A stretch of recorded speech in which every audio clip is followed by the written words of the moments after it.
Adanya gerakan bawah tanah yang dilakukan seorang sosok Jenderal Bintang 1 turut ditanggapi kuasa hukum keluarga Brigadir Nofriansah Yosua Huta Barat, Martin Simanjuntak. Martin menilai sosok jenderal itu tak jauh dari motif loyalitas terhadap Verdi Sambo ataupun akibat uang dan jaringan.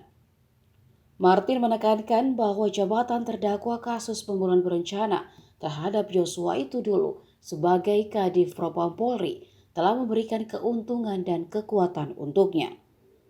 Karenanya Martin menilai masih ada pihak yang loyal pada Verdi Sambo, entah karena alasan pribadi atau pertukaran sesuatu.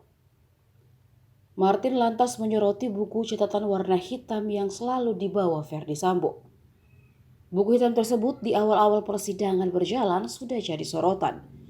Meski suatu waktu Sambo menjawab jika buku hitam tersebut hanyalah berisikan catatan aktivitasnya, namun banyak pihak menduga buku hitam itu adalah cara Sambo menakut-nakuti para jenderal Polri.